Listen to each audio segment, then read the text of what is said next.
From the studios of Farm Journal Broadcast, this is AgDay.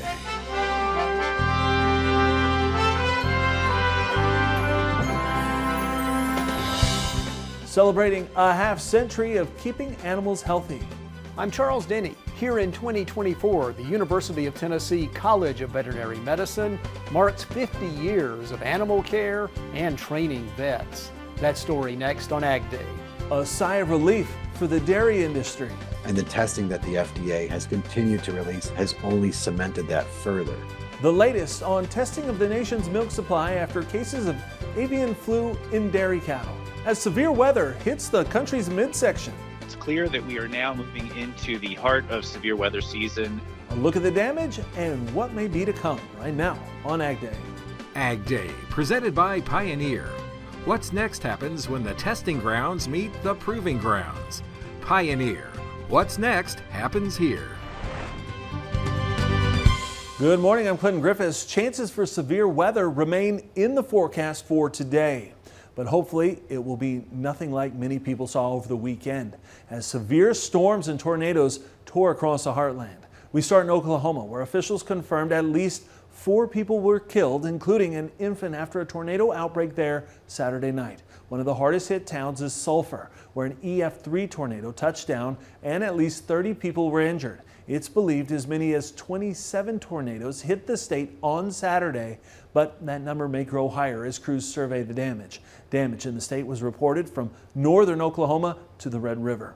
Definitely the most damage since I've been governor that I've seen. What I saw downtown Sulphur, it's unbelievable. White House officials said President Biden spoke to the Oklahoma governor on Sunday and offered the full support of the federal government. But the severe weather really began on Friday with tornadoes reported in Nebraska and Iowa. In Nebraska, a large tornado cell tore through a suburb of Omaha. One of the tornadoes that hit there also had a preliminary rating of EF3 with winds topping 135 miles per hour. That's according to the National Weather Service. Now, hundreds of homes sustained damage in Elkhorn in the western part of Omaha. The governor of Nebraska called it a miracle there were no deaths. Storms also hit southeast Texas, where at least 1 tornado touched down. High water and big surf were a concern for sand dunes in Nueces County, leading to a coastal flood advisory. There's no doubt severe weather season has arrived, but USDA meteorologist Brad Rippey says it may have come a little later than usual. A lot of times we see pretty significant tornadic activity a little earlier in the year. All told, preliminary estimates are there were 137 tornadoes across the country with a peak on Friday of 86. Now, parts of southeastern Kansas were under flood warnings after up to 9 inches of rain fell Monday night. But take a look at this map. Arlen Suderman of StoneX posting this on X, formerly known as Twitter. Look at southwest Kansas there in dark brown. He says it's experiencing its 3rd driest April on record. Meanwhile, it's been the 11th wettest April on record in the eastern portion of the state of Kansas following this weekend's rains. So what does this all mean when it comes to planting? USDA releasing its latest crop progress report on Monday. It now says 27% of the corn crop is in the ground. That's 5% ahead of the 5-year average. All of the key growing states now reporting some corn planting is underway. Pennsylvania has seen the slowest start with just 2% planted. Missouri now 63% planted. That's 23% ahead of the 5-year average. For soybeans, 18% of that crop now in the ground. That's 8% ahead of average. It hasn't started yet in North Dakota, but planting is running ahead in many places, including Missouri, Arkansas, and Iowa. But chances for severe weather remain today. Meteorologist Matt Engelbrecht is continuing to track it for us. Matt? Yeah, we continue to watch the potential for more isolated severe thunderstorms in and across the United States. And we'll take a look at that detail coming up in just a little bit. I want to show you the system that we're tracking for this week. We're going to have a second cold front come through. Then right now, they're looking at the possibility of a bit of a clipper system bringing down some of the cooler air. So this is Wednesday at 6 a.m. Not a lot of rainfall out ahead of this next system, but some light showers will be possible. As you get into your Wednesday afternoon, we start to tap into some Gulf moisture, and that's where things really start to line up for more heavier downpours and of course the potential for some isolated severe weather Thursday afternoon. So again, low pressure system is back up here to the north and to the northwest, a circle right here near the Dakotas. So we open up the Gulf of Mexico with that moisture, and everything kind of swings in from the south all the way up here to the north, right along a cool front or a cold front that is going to be moving across the United States. That's Thursday at 9 p.m. And ahead of the storms last week, Casey was doing some planting in Nebraska. He said this was his first corn plot of the year, kicking up a bit of dust there as well. Hope you have a great planting season, Casey. I'll have more on your forecast coming up. New rules regarding the movement of lactating cattle are now in place as the dairy industry continues to battle avian flu. But there is some good news. The FDA confirming in its first preliminary results that pasteurization is killing the virus. A lab at St. Jude's Children's Hospital taking the genetic material found in the milk, culturing it in live eggs to ensure it didn't regrow. The samples were collected as part of a national commercial milk sampling study. It consists of 297 samples of dairy products collected at stores in 38 states. Now, it says the additional testing did not detect any live infectious virus and that the results again confirm that the nation's milk supply is safe. The agency also says that it tested several samples of retailed powdered infant formula and all of those results were negative. International Dairy Foods Association telling AgDay this also confirms that the requirement of pasteurization or heat treatment of milk in order to move interstate in this country works in killing all bacteria and viruses. The results they received at the end of the week on Friday determined that the disease, that the illness, the virus was in fact dead. So it would not regrow, would not infect, and pasteurization at the standard times and temperatures under the federal pasteurized milk ordinance is effective. IDFA also adds more than 99% of all the milk and dairy products in our country are pasteurized. And the CDC also hasn't reported any new cases of H5N1 in humans beyond the one earlier this month in Texas. That person had direct contact with infected cattle. We'll have the very latest on how the virus is impacting the dairy herd coming up in our dairy block. Scientists say a dolphin was discovered to have HPAI. Researchers at the University of Florida making the discovery. It was detected by marine rescue teams during a post-mortem exam on a dolphin that was found in distress in March of 2022 and became stuck in a Dixie County canal and later died. Now, scientists tell Newsweek they're concerned that bird flu could be catastrophic for marine mammals. Researchers say they don't know how the dolphin contracted the virus. Their research is published in the online journal Communications Biology. Soybeans fought to stay in the green on Monday while wheat sputtered following last week's gains. We'll talk markets coming up next. And later, we're off to Tennessee, where the Veterinary College has been churning out graduates for 50 years in the country.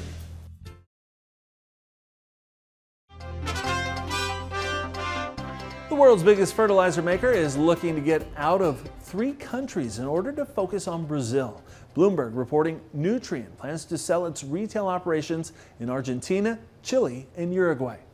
In a statement to Bloomberg, the Canadian company said it was prioritizing key markets in an effort to boost returns for investors. Now, Nutrien has been in South America for more than a quarter of a century. The company said in its annual report that Argentina's currency controls caused it to lose money when it transferred currency out of the country due to a higher exchange rate. Recently, fertilizer companies have struggled with market volatility after Russia's invasion of Ukraine sent prices higher in 2022, only to drop last year. What goes up must come down, and that's how it was for wheat on Monday. AgDay's Michelle Rook joins us with more in Markets Now. A mixed day in the grains on Monday. Sean Hackett is joining us. And Sean, let's start off with the good news. Soybeans, a little bit of a rally there, but it was a meal-led rally. How much of that was tied to some of this news about Argentina and a strike down there? No question that I think that got a lot of the short traders to take some profits or buy back their shorts whenever you get something like that, because we are expecting them to be a large seller this year with the larger crop they've had down there. I think the other issue is with renewable diesel based upon bean oil kind of being dead in the water and not creating the kind of crush expectations that many thought we would see in 2024. It's leading to less meal supply, and the demand for meal is very, very good. And so I think, the price rally that we've seen today probably has further to go to correctly balance supply and demand here. Yeah. And meal was going higher, oil lower, so probably some spread unwinding between the two, right? Absolutely. There's been a big trade on, you want to be short. There's endless oversupply of meal and long the oil. And I just don't think when we look at the overall picture of lack of mandates, RIN prices crashing, that trade, I don't think that's the trade for 2024. And the wheat market after 7 up days, winter wheat finally took a break. So was that farmer selling or some profit taking? Definitely some profit taking by funds, for sure. Definitely some farmers selling. Any farmer that's looking at a 70 to 80 cent rally in 4 or 5 days, which we haven't seen in many, many months, back to levels that are profitable. I think, you would be a fool not to be making some cash sales here and getting some on the books with a rally that kind of came out of nowhere and gave the farmer a good opportunity to sell. I think there'll be more of those opportunities, but you never know which one is your best shot for the year. You have to take them when they're here. And Sean, corn kind of got stuck in the middle between the two, and it's just been stuck, period, hasn't it? They should be rallying on South America's second crop corn, but we have this massive disparity between what the USDA says the crop is and what ConAb says the crop is. Until that differential narrows, I just don't see the catalyst to move the ball forward on corn right now, this early in the planting season. Thanks so much, Sean Hackett with Hackett Financial Advisors. We'll have more AgDay coming up. Watch Markets Now with Michelle Rook on the Farm Journal YouTube channel, keeping you updated throughout the day on the markets at the open, midday, and close. Find out what moved the markets today and what to expect the market to do next.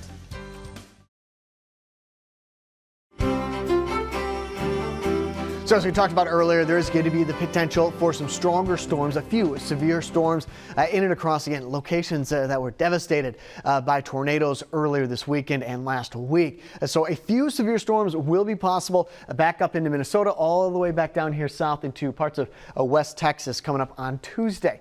With that cold front, we're going to see a shift more back to the south and to the southwest, but a broader area starts to get in on the few severe thunderstorms criteria as well, back out here towards west Oklahoma, all the way up once again into Iowa. Notice we're staying away from the several severe storms as the energy is going to be out there for isolated severe weather, but unlike what we saw last weekend or last week, the severe weather outbreak, right now it's not in the cards, but we'll of course be monitoring that. The other side of this, all the rain that is going to be coming through this week, a few pockets of where we could get some stronger thunderstorms. That's what's showing up in the data, where we may be looking at about 3 to 4 inches of rainfall. Now this goes all the way through Thursday at 7 p.m. There are some dry areas in and across the Midwest, even the East Coast, not seeing much in the way of significant rainfall. Once that Gulf of Mexico moisture opens up, this is again Thursday at 7 p.m. That's where some of the stronger storms, but also heavy downpours start to line up. And this is going to be moving off towards the east. As for the flooding potential coming up on Tuesday, we're done with that. We're going to stay away from that. Different story as we go into our Wednesday with the green showing up in portions of the United States. So what does the jet stream look like? So again, we've been talking about it all the way back at the beginning, a cold front, but also a low pressure system right back up here towards the Dakotas. And that's what the jet stream is starting to show. Once we open up that Gulf of Mexico moisture, severe weather will be possible, as well as some heavier downpours. Again, there's next Monday, ridge of high pressure building across. Milton, Georgia, we got some thunderstorms high around 72 degrees. Milton, California, sunny skies, high around 77 degrees. Can you guess the last one? Yep, Milton, Alabama, morning thunderstorms, high of 82 degrees. H5N1 continues to spread through dairy cattle herds. We'll tell you which state is the latest, coming up next. And later, the veterinarians so often on the front lines of animal health get their start at school. We'll stop by one in Tennessee celebrating 50 years in the country.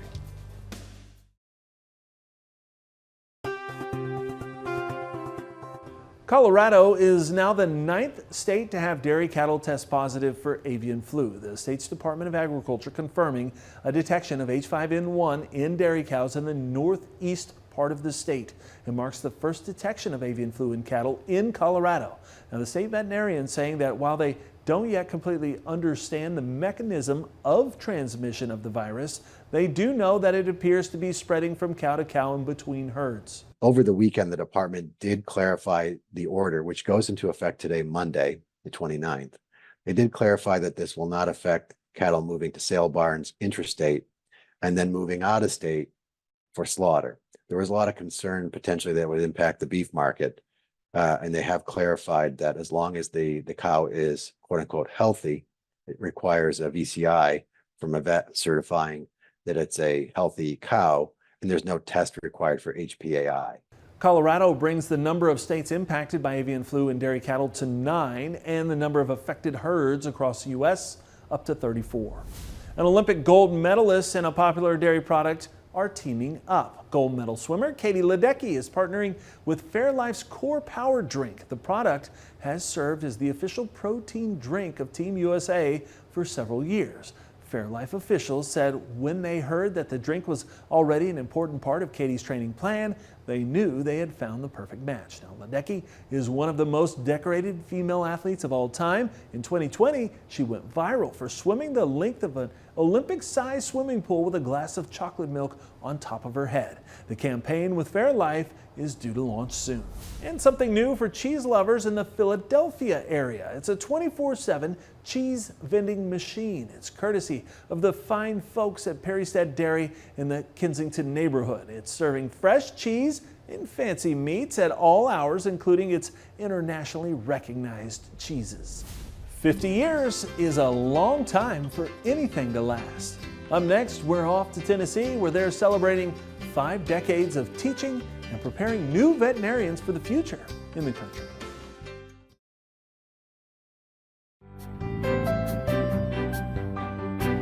The University of Tennessee College of Veterinary Medicine is celebrating a half-century of teaching and service this year. As Charles Denny reports, as part of the celebration, faculty and students are honoring history and looking forward to future advances in veterinary care.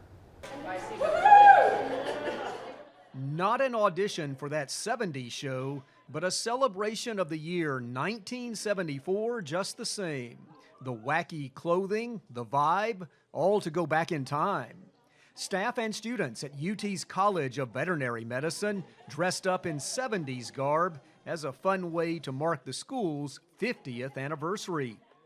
Here in 2024, UTCVM has about 500 faculty and staff, 400 students, and treats 38,000 animals every year.